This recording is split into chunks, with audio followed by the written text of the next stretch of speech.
faire ici. Encore un hit que vous avez découvert. Ivoire TV. Ivoire TV.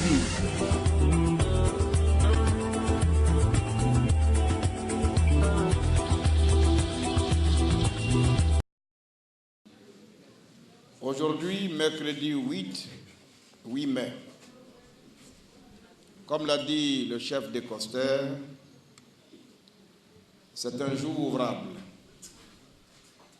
Rien ne présageait que vous seriez nombreux, aussi nombreux ce matin, pour venir m'écouter. Chef des costeurs, je voudrais, au nom de tous mes amis et frères qui m'accompagnent, et du fond du cœur, te dire à toi d'abord infiniment merci pour l'honneur que tu me fais aujourd'hui à mettre en face de moi toute la communauté BT pour que justement, comme tu l'as dit toi-même, nous nous mettions donc au même niveau d'information. Je voudrais, avant tout propos, te renouveler mes condoléances. Parce qu'il n'y a pas si longtemps, tu venais de perdre ton fils. Et je sais ce que c'est que la douleur de perdre un enfant qui était quasiment ton espoir. Malgré ça, tu es là parmi nous pour appréhender tes responsabilités de chef. Au nom de tous, je voulais te dire, Yakou, que Dieu lui-même sache combler ce vide que notre frère a laissé par son départ. Je voudrais remercier les uns et les autres et dire la chose suivante. Dosso Moustapha l'a dit, il est bon que les choses soient précisées. Ce matin, je rencontre la communauté BT. Même si je sais par ailleurs que sur 100, 200 ou 300 que vous êtes, 200 au moins sont FPI, je ne suis pas à une rencontre avec les militants du FPI. Je n'ai pas qualité à rencontrer les militants du FPI. Je suis venu répondre à l'appel de parents qui avaient le souci ou qui ont le souci de partager des informations importantes avec moi. Mon nom, c'est Kwadio Kona Bertin. C'est Kwadio qui donne K, c'est Kona qui donne K, et c'est Bertin qui donne B. Mon père est effectivement de Bokanda, c'est un Baoulé, paix à son âme. Le député de Bokanda que je salue, qui s'est déplacé PDCI RDA, je sais le risque qu'il court en venant à cette réunion. Mais le député qui est là, il n'est rien d'autre que mon grand frère. Le grand frère qui apporte son concours à son jeune frère, quelles que soient les circonstances dans lesquelles il se trouve. Je voudrais saluer son courage. Son courage par ces temps de suspicion. On s'accuse sans se connaître. On attribue des choses aux autres sans les connaître. Parce que malheureusement, on a des intérêts qui sont loin de ceux des Ivoiriens. Député, merci d'être venu. À vous tous qui êtes venus là donc, frères et sœurs, je voudrais vous remercier pour le concours inestimable que vous ne cessez de m'apporter dans cette marche difficile. Et comme je disais, mon père est donc le Bokanda, je suis donc Baoulé de Bokanda. Mon père a épousé une femme d'Ida, Dago Gizo Delphine, qui elle est de Séric-Balilier. Donc, je suis votre neveu. Ça là, c'est la tradition qui le veut ainsi, ça ne peut pas se politiser. C'est le neveu qui est en face de ses parents ce matin.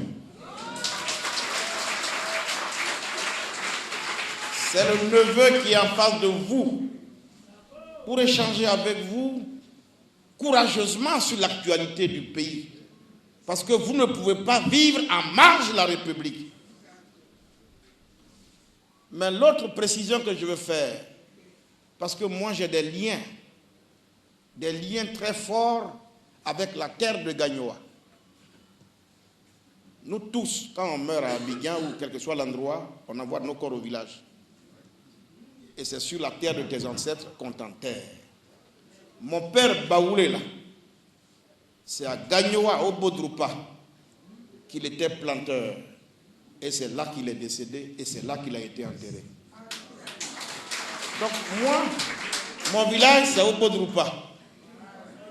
Vous ne pouvez pas me l'enlever.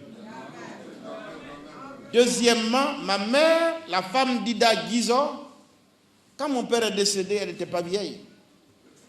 Elle s'est remise avec quelqu'un, Roger Crasso, MBT de Gagnoa, avec qui elle a eu une fille, ma dernière petite sœur, Mireille.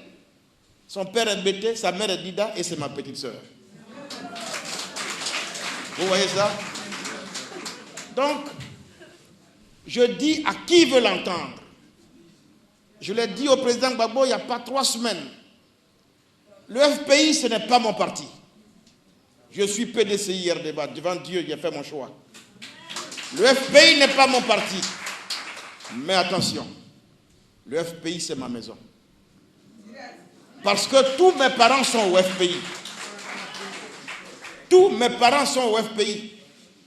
Donc, même quand je suis dans mon PDCI RDA, là, je ne peux pas accepter qu'on mette du feu dans ma maison. Parce que si on met le feu dans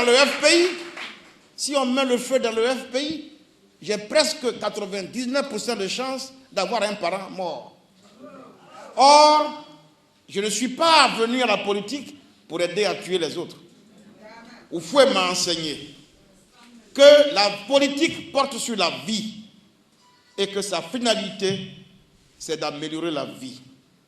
Si donc, la finalité de la politique, c'est d'améliorer la vie, l'homme politique a un premier combat qu'il doit mener, c'est d'abord préserver la vie, protéger la vie. La vie est sacrée, c'est Dieu qui la donne.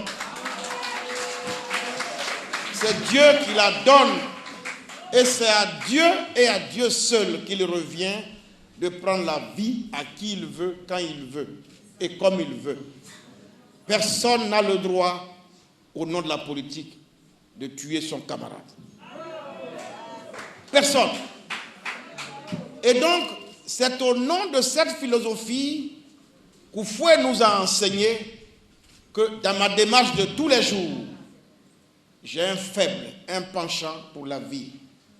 Je dis, nous devons nous battre comme on peut se battre, mais nous devons éviter de poser des pas ou du moins de prononcer des paroles qui peuvent conduire à la mort des citoyens. Donc, je précise bien, le FPI, ce n'est pas mon parti, le FPI, c'est ma maison. Je le dis devant les micros, le FPI, c'est ma maison. Parce que là-bas se trouvent presque tous mes parents, Dida et Bété.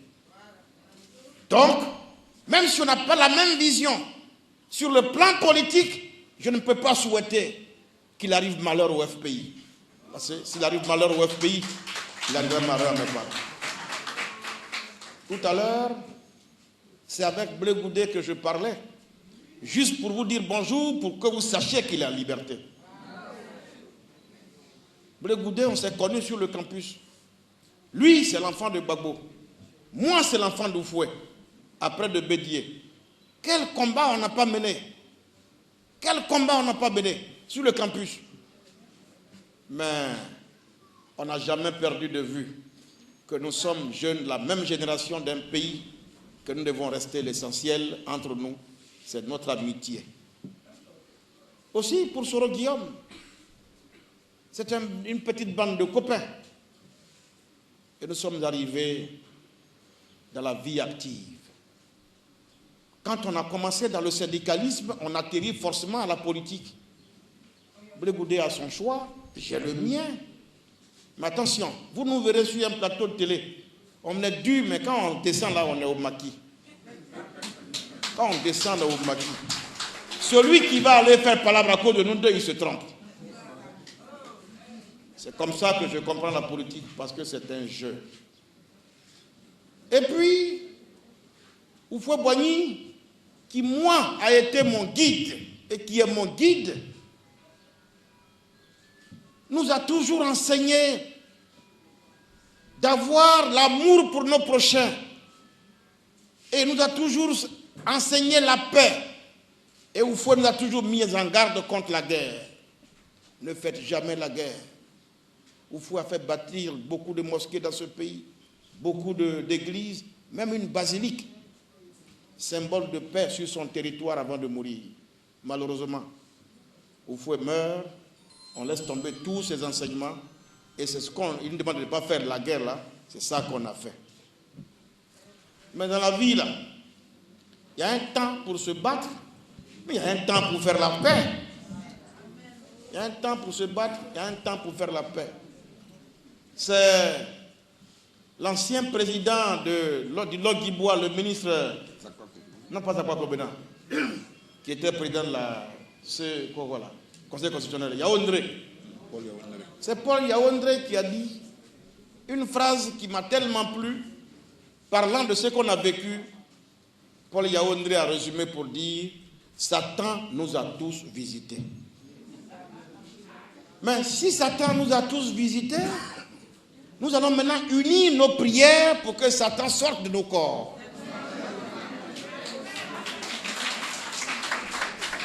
Et la guerre est arrivée. Et Alassane Ouattara est devenu président. Il est devenu président. La première chose qu'il a demandé, c'est de dire allons-y à la réconciliation. Moi, j'ai été élu député PDCI RDA de Port-Boué. Aucun militant du FPI n'a voté pour moi. Parce qu'à l'époque, c'était le boycott. Mais quand j'ai été élu, une fois que je suis élu député, je deviens député de tous ceux qui vivent à Port-Boué.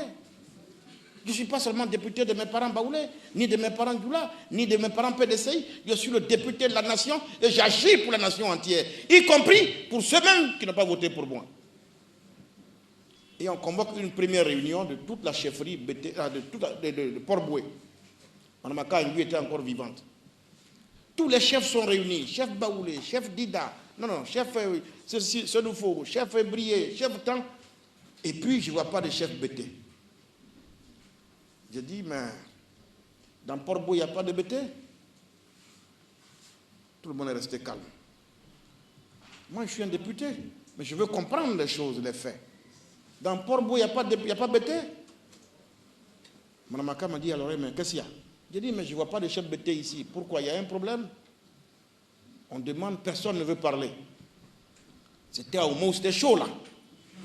Or, mon père Niali, sa maison est occupée, il est pourchassé lui-même, sa vie est en danger, il est caché quelque part.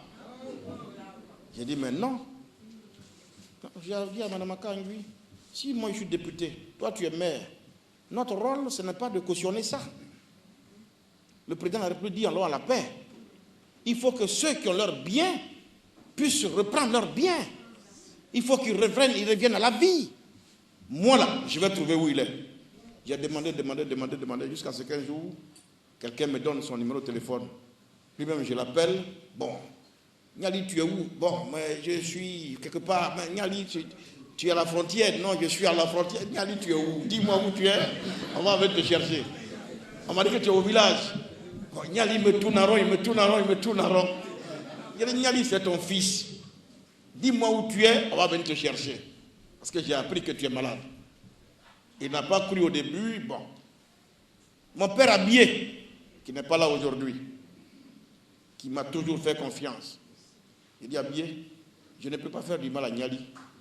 Trouve-le-moi. Voilà comment on allait prendre Niali, le pauvre, dans son trou où il était, pour l'amener à Abidjan. Voilà Niali.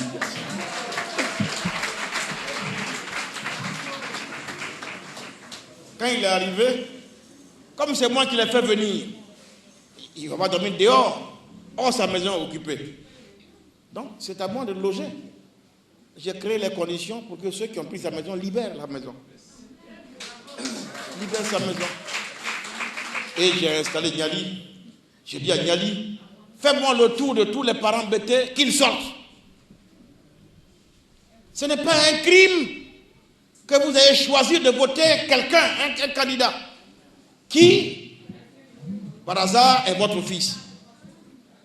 Parce que ça aussi, ça fait partie des débats que nous devons avoir dans la République. Comment fonctionne notre démocratie? Est-ce que c'est la faute à nos parents que vous êtes? Si nous qui avons été à l'école, qui avons la lumière, nous créons le parti et nous faisons croire que nous défendons nos parents. De la même façon, les Bétés soutiennent leurs fils, les Baoulés soutiennent leurs fils, les Osglois soutiennent leurs fils. On va se battre pour que ces choses changent demain. Parce que les partis politiques que nous créons ne peuvent pas être des syndicats de nos ethnies. Ça aussi, c'est la mauvaise compréhension de la démocratie, mais est-ce que c'est votre faute? On est revenu au multipartisme, chacun est libre de faire son choix. Vous avez opéré un choix, vous ne pouvez pas trouver la mort dans ce choix que vous avez opéré. Les élections, c'est une seule journée. Ça commence à 8h, ça finit à 18h, point final. Le lendemain, on doit aller au travail. C'est ce que les Ghanéens font là-bas. C'est ce que tout le monde fait maintenant. Même au Burkina, c'est ce que tout le monde fait. Pourquoi nous, notre élection va durer sur 10 ans? Pourquoi? On ne va pas laisser la guerre en héritage à nos enfants. Il y a un temps pour tout. C'est comme ça que je suis devenu député de Port-Boué. Et puis ça a coïncidé avec la mort de la maman du président Gbagbo. Moi là, tout le monde me connaît. Quand Gbagbo était au pouvoir ici, je ne lui ai pas fait de cadeau. Je n'ai pas bouffé 5 francs de Gbagbo. Mais attention, moi dans ma poitrine ici, j'ai un cœur. Nous tous ici là, notre rêve, c'est d'enterrer notre mère dignement. Une maman, c'est l'être le plus cher. Et ce monsieur-là, Laurent Gbagbo, quand il était au pouvoir ici, j'imagine qu'il a aidé beaucoup d'Ivoiriens à enterrer leur maman. Voilà qu'à son tour, sa maman décède. Il est vivant et il ne peut pas aller aux obsèques de sa propre mère. Mais pour comprendre la douleur qu'il étreint en ce moment-là, il faut se mettre à sa place. Et je dis, ça n'arrive pas qu'aux autres. Ça n'arrive pas qu'aux autres. Et quand on est élu du peuple, on doit donner l'exemple. Je n'ai pas attendu d'être FPI, d'être bêté. J'ai pris mon billet et je suis allé l'assister dans la douleur. C'est pas comme ça on vit chez nous en Afrique, en Côte d'Ivoire. Mais alors, dans nos villages partout, que ce soit Senufo, que ce soit Malinké, que ce soit Koyaka, Dida, Bété ou j'en passe, quelles que soient les histoires qui puissent exister entre deux familles, dès qu'il y a le décès dans une famille, ça nous remet ensemble. Ça nous remet ensemble. Voici la raison de ma première visite à La Haye. Et j'ai été le premier Ivoirien élu de la nation à avoir ouvert cette porte. En plus, PDCI-RDA. En plus, PDCI-RDA. Mais alors, ça m'a valu toutes sortes de méchancetés. Niali est là, il connaît. Après, j'ai été 2 fois, 3 fois, j'ai été à La Haye 5 fois. Parce qu'à La Haye, là, il y a certes le président Gbagbo, mais il y a aussi mon ami, mon frère Blé Goudé. Mon frère Blé Goudé. Dans la vie, là. Moi, je le dis. Parce que c'est ce que je crois. C'est ça qui est la vérité. Mon père bâtit sa maison. On est couché en train de dormir. Et puis à minuit, des gens prennent un fusil pour attaquer la maison de mon père. Moi, je fais quoi? Je défends la maison de mon père. Je la protège. Avec les moyens que j'ai. Avec les moyens que j'ai. Mais alors, il y en a qui prennent les fusils pour attaquer le régime. Ceux qui défendent le régime, c'est eux qui sont en prison et ils sont en liberté.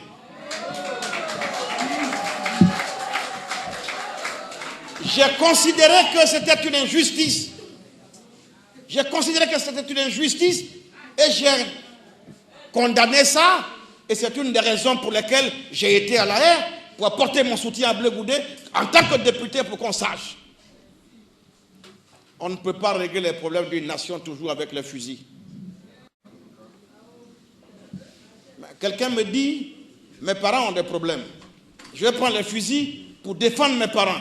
Mais quand toi tu prends un fusil pour défendre tes parents, tu tues mes parents. Mes parents que tu tues là, ils t'ont fait quoi? Ils t'ont fait quoi? Et ils t'ont fait quoi? C'est pourquoi je pense que ce n'est pas avec les fusils qu'on doit régler nos problèmes dans la République. Ça, c'est ma conviction. Donc, les deux raisons pour lesquelles j'ai été régulièrement à leur côté. Mais quand je suis parti, j'ai été le premier Ivoirien élu à dire qu'ils vont être libérés. J'ai toujours cru à leur libération. Et voilà qu'ils sont libérés. Voilà que Gbagbo est acquitté. Gbagbo est en liberté. Mais au moment où les gens applaudissent, les gens dansent parce qu'ils sont heureux, moi je suis inquiet. Et je dis, c'est maintenant que le plus dur commence. Oui, en Afrique du Sud, et ils ont vécu la même situation. Nelson Mandela, tout le monde dit son nom dans le monde. Mais est-ce que les gens savent qu'il a passé 27 ans en prison? Ce n'est pas 27 mois, ce n'est pas 27 semaines, ce n'est pas 27 jours, 27 ans de sa vie.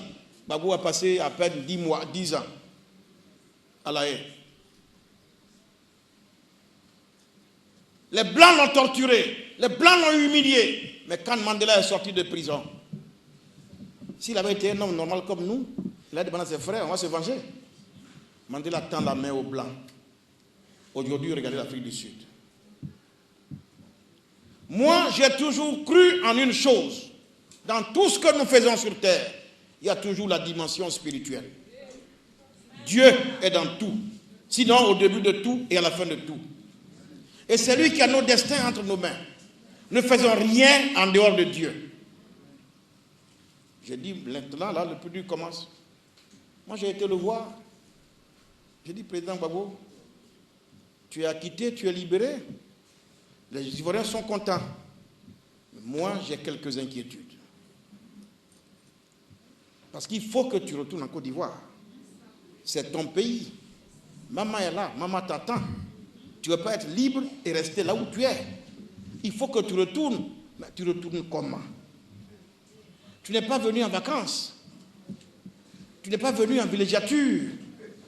Nous savons tous comment tu as quitté la Côte d'Ivoire. Et aussi, on sait ce qui t'attend là-bas. Ceux qui t'ont amené ici, c'est ceux qui sont au pouvoir. Le président Ouattara lui-même, il y a une année où Bédié l'a mis dehors. Vrai ou faux? Bédié a dit, Ouattara ne rentre pas ici. Et il m'a d'arrêt contre lui. Heureusement pour lui, il y a eu un coup d'État et il est rentré en Côte d'Ivoire. Est-ce qu'on va souhaiter qu'il y ait un coup d'État pour que Gbagbo rentre en Côte d'Ivoire aujourd'hui? Bon. Si on ne peut pas souhaiter un coup d'État pour que Gbagbo rentre en Côte d'Ivoire, qu'est-ce qu'il nous reste à faire? Qu'est-ce qu'il nous reste à faire? C'est en ce moment-là qu'il faut voir Nelson Mandela et penser à Houphouët-Boigny. Houphouët-Boigny disait, quels que soient les problèmes qu'ils vont avoir sur la terre des hommes, commencez toujours par le dialogue. Parce que soit vous commencez par la guerre, mais même après la guerre, vous allez arriver au dialogue. Allez au dialogue. Je peux me tromper. Si je me trompe, c'est de bonne foi. Je dis, à ce tournant-là, la seule chose qui nous reste, c'est le dialogue. Mais le dialogue entre qui et qui? Il ne faut pas se tromper.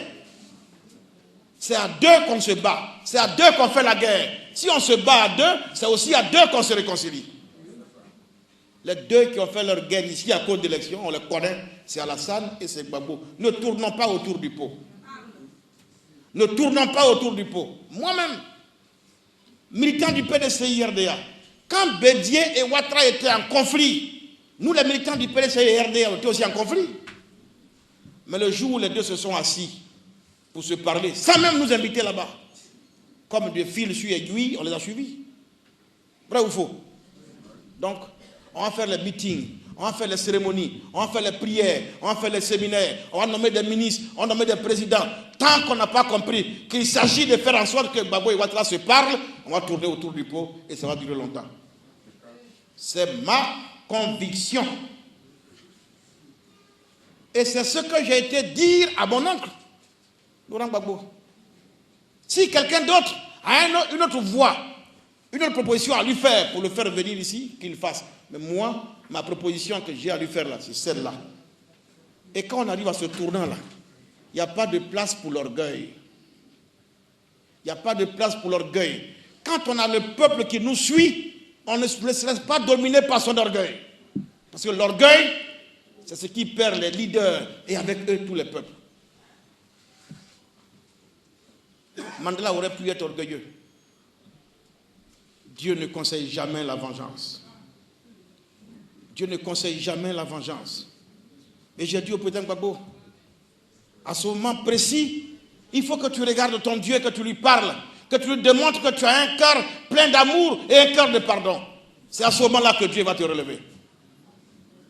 Mais si dans le secret, tu nourris le désir de te venger, Dieu ne va jamais t'aider à te venger d'un peuple. Mais quand j'ai fini de parler au président Gbagbo et que je suis convaincu qu'il faut que les deux se réconcilient, il faut aussi que je parle au président Ouattara. Ou bien? Mais alors, quand je suis arrivé, j'ai été le voir pour la première fois depuis 9 ans qu'il est au pouvoir. Et on en a parlé. Mais ce que j'ai dit avec les deux, ce n'est pas sur la place publique que je veux le dire. C'est vrai. Il y en a qui vont vous dire, oh, il est vendu, il allait chez Ouattara pour ce... Comme eux, ils vont là-bas prendre l'argent, tout le monde va prendre l'argent. Voilà. Voilà. On dit, c'est avec les deux morceaux, les deux morceaux là qu'on fait la coula. La coula. J'ai envie que demain, soit l'un, soit l'autre, prenne son téléphone pour appeler comme j'ai fait ce matin-là. Le jour où les deux vont faire ça, la Côte d'Ivoire est libérée. La Côte d'Ivoire est libérée. On peut faire la politique, être de partis politiques différents sans être des ennemis. C'est notre pays. D'abord, parce que le premier parti politique de tous citoyens, c'est la Côte d'Ivoire, c'est le pays. J'ai été le leur dire à eux deux. Mais croyez-moi, quand moi je crois en quelque chose et que je suis convaincu que c'est bon pour mon pays, je me donne les moyens de le faire. Si moi, ma force ne peut pas le faire là, je vais trouver des forces supérieures qui vont le faire. C'est pourquoi lundi, je voyage. Parce que je suis convaincu que c'est le chemin. On ne peut pas laisser la guerre en héritage à nos enfants. Il faut faire en sorte que la paix revienne dans ce pays. Il faut faire en sorte que nous reprenions notre vie comme hier, comme par le passé, comme avant, où on vivait ensemble sans nous méfier les uns des autres. Sans nous méfier les uns des autres. Je suis venu à cette rencontre, pas pour remuer le couteau dans la plaie, mais c'est vous, les parents de Gbagbo. C'est vous qui souffrez le plus dans cette affaire. Oui, c'est pourquoi j'ai préféré, quand vous m'avez appelé, j'ai dit, je viens commencer par vous. Après vous, je vais rencontrer aussi mes parents d'Ida. Parce que votre affaire là, vous faites ça en se fond, quand ça commence à gagner, c'est l'Akota qui est derrière. Quand on quitte là, on est dans le pays Oué maintenant. Donc, je vais parler aux Dida, je vais parler aux parents Oué, je vais parler aux Akiés, je vais parler aux Abé, mais je vais aussi parler aux parents du Nord. Aussi parler aux parents du Nord. C'est votre fils qui souffre, c'est leur fils qui est au pouvoir, c'est les deux là. Il faut que nous tous, nous accompagnions dans la voie de la réconciliation. Si nos parents, les deux blocs se lèvent pour dire on en a assez, ça suffit, allons à la paix, faisons en sorte que nos enfants se parlent, eh bien ils vont se parler. Ils vont se parler. Parce que leur vie là, c'est pour nous, leurs enfants, c'est pour leur pays. Et ce que nous voulons, c'est ce qu'ils doivent faire. Chers parents, voilà ce qui me fait voyager. Voilà ce qui me fait courir. Je l'ai dit au président Gbagbo, bon, on ne dit pas tout. Il y a des gens qui sont en derrière, bon, oui, bon, d'accord. Et Kakabe, qu'est-ce qu'il cherche? Il cherche les voix des militants du FPI. Quelle voix des militants du FPI? Moi, je n'étais pas candidat en 2015 pour gagner l'élection. Moi, je connais. Une élection où le FPI boycotte, où il y a le PDCI contre moi. Je suis contre Ouattara, je vais gagner comment? Comment je vais gagner? Et puis il y en a qui disent, oui, il a gagné, mais il allait se vendre sa voix. J'ai gagné comment? Même si à l'époque, là, je voulais jouer aux garçons face à Ouattara. Vous là, on t'a dit, voilà, tu as trouvé. Qui allait me soutenir? Qui allait me soutenir? Donc c'est pas ça. Mais je voulais passer des messages. Et Dieu merci, ces messages-là sont passés. Je n'ai parlé que seulement de la Tchéquée. Aujourd'hui, je vois partout, tout le monde prend mon projet. Mais c'est bien. Mais ce n'est pas comme ça, là, je vois le projet de la Tchéquée. La Tchéquée va nourrir nos familles ici dans ce pays. Ça a même commencé. Il y a des femmes qui viennent porter témoignage toujours. Kakabe, grâce à toi, aujourd'hui, j'ai l'argent. Grâce à toi, depuis que tu as dit là, j'ai l'argent. C'est comme ça. Il n'y a pas de raison que les Chinois, que les Thaïlandais vivent de l'argent de riz, que nous, on ne puisse pas vivre l'argent de la Tchéquée. Nos enfants ont fait des grandes études, tous les grands diplômes ici dans Yopougon, ils sont tous là, à 50 ans, à 45 ans, à 50 ans, ils n'ont jamais travaillé. Dans leur propre pays, ils ne peuvent pas trouver de travail. Et tous les jours, on doit se battre. Mais un enfant qui est né, qui a été à l'école, qui a tous les diplômes, qui a 50 ans, qui n'a jamais travaillé, alors qu'il doit aller à la retraite à 60 ans, il lui manque 10 ans. Donc vous voulez faire croire que nous là, depuis les seins de nos mamans, on est des chômeurs à vie, quoi. Non.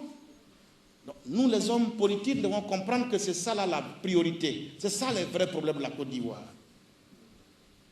Mais ce n'est pas à nous insulter tous les jours, à nous battre, à nous... Voilà. Non. Un président d'un pays comme la Côte d'Ivoire, quand il est élu président, il devient le père de toute la nation. Il n'est plus l'homme d'un clan. Il n'est plus l'homme d'un clan, l'homme d'une région, l'homme d'une famille. Les Bétés doivent être heureux sous le régime de Ouattara, comme les Baoulés, comme les Doula. Tout le monde doit être heureux sur le sol, quel que soit le président de la République. Quel que soit le président de la République. Mais en même temps, quand j'ai parlé aux deux,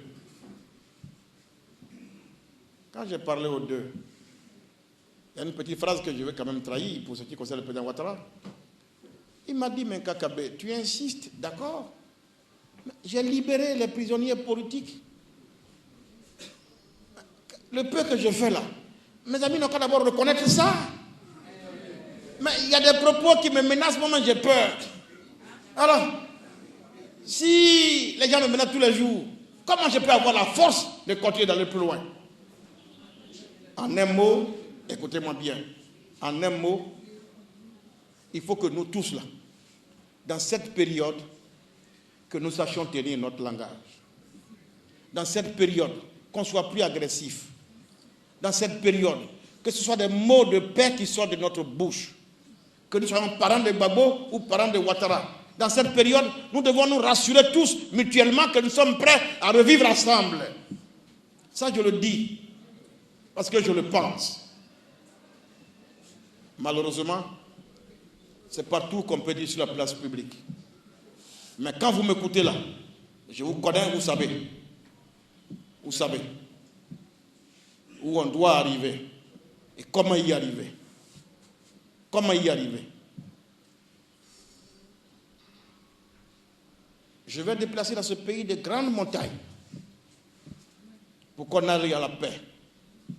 Les gens vont me critiquer, ils vont me calomnier, ils vont m'injurier. Ce n'est pas ça qui me préoccupera. Ce qui me préoccupera, c'est l'objectif, la paix pour mon pays, la paix pour les Ivoiriens. Pour ça là, je suis prêt à tous les sacrifices. Donc, chers parents, vous avez déjà beaucoup souffert. Mais il y a un début. Il y a un début. Il y a un début de joie. Beaucoup, presque le grand nombre de prisonniers, ici à Abidjan, en Côte d'Ivoire, tout le monde est libéré. Il reste quelques gendarmes et militaires. J'ai dit au président de la République, il faut terminer en beauté ce que tu as si bien commencé. Personne ne t'a obligé à les libérer. Tu es allé à la Mecque.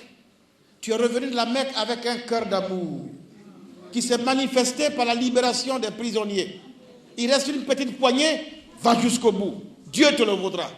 N'écoute pas les gens, ne regarde pas les gens, libère cette petite poignée. Ensuite, ces derniers temps, vous regardez vous-même, de Coster, tu l'as dit. Je vois le 3e pont, je vois l'échangeur de Bracody, je vois le stade olympique qui voit le jour à Andautré, je vois les ponts, je vois les routes, je vois les Noé. Mais Ouattara est certainement en train de construire des grandes œuvres. Mais alors, si on a le sentiment que les gens ne reconnaissent pas ça, mais il y a une raison. Quelqu'un qui pleure, qui a des yeux chargés de larmes, est-ce qu'il voit clair? Il faut donc essuyer nos larmes. Quand on va essuyer nos larmes, alors nos yeux verront les ponts, les échangeurs, et on va applaudir. Et on va applaudir ces grandes œuvres. Et ne le cachons pas. Ne le cachons pas. Ne le cachons pas. Une des choses, sinon la chose qui va sécher presque toutes les larmes, c'est que Gbagbo revienne dans son pays avec Charles Blé Goudé. C'est que Gbagbo revienne avec Charles Blé Goudé. Voilà. Et c'est ça là maintenant qu'il faut préparer. Ça ne se prépare pas dans les affrontements. Ça ne se prépare pas dans les injures. Ça ne se prépare pas dans les coups de poing. Ça se prépare dans le dialogue. Ça se prépare dans la paix, dans la concorde. Voici, chers parents, ce qui me fait courir. Voici, chers parents, ce que je recherche. Mais quand on ne me connaît pas, bon, on nous prête tous des préjugés. Mais le plus important, Dieu, Oufou a dit, l'homme a 3 juges. Sa conscience, le peuple et Dieu. En toute chose, il faut d'abord t'assurer que tu es en harmonie avec ta propre conscience. Le jugement du peuple, là, très souvent, il ne faut pas t'en occuper. Le peuple se trompe beaucoup souvent d'ailleurs. Mais après le jugement dernier, c'est avec Dieu, il n'y a pas de témoin. Quand tu es certain que tu as agi selon sa volonté, tu n'as pas peur d'aller au jugement dernier. Donc moi, je me laisse guider toujours par ma conscience et je m'assure que ce que je fais là, eh bien, ça respecte les engagements du Seigneur. Nous tous ici, on va à l'église. À un moment de l'homélie, le prêtre, qu'est-ce qu'il nous enseigne? J'étais en prison, tu m'as visité. J'avais faim, tu m'as donné à boire. J'avais soif, j'avais faim, tu m'as donné à manger. J'avais soif, tu m'as donné à boire. J'étais nu, tu m'as habillé. Et tu dis au Seigneur, mais à quel moment j'étais habillé? À quel moment j'étais rendu visite en prison? Oui, chaque fois que tu l'as fait pour un, c'est pour moi que tu l'as fait. En clair, c'est qui Dieu? Dieu c'est toi, Dieu c'est lui, Dieu c'est moi, Dieu c'est l'homme tout court.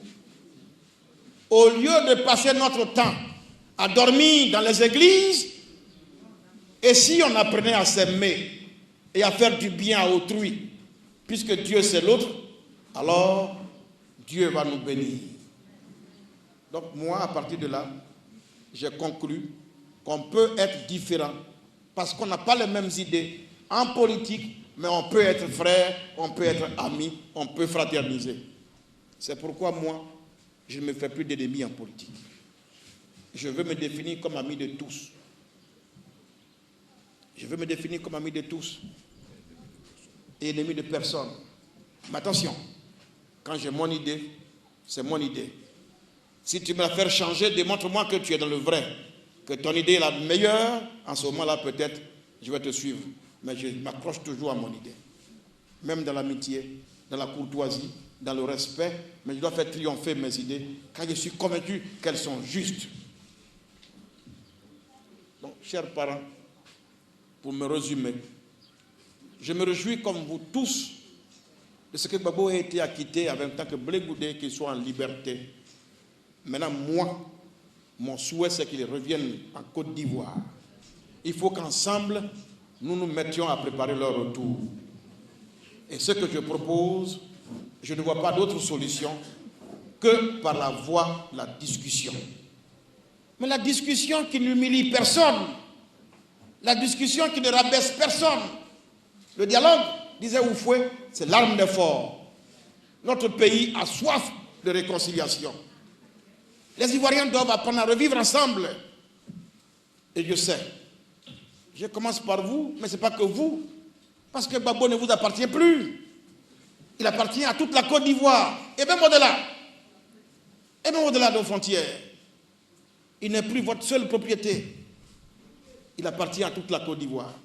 C'est ensemble donc que nous devons unir nos prières, prendre des initiatives dans le sens de la paix, pour que demain, toutes les filles et tous les filles de ce pays se retrouvent et bien sur leur sol, parce qu'on aime mieux que je sois. Pour que vive la démocratie, que vive la Côte d'Ivoire, je vous remercie.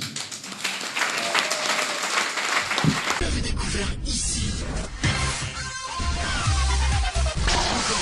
Que vous avez découvert Ivoire TV. Ivoire TV.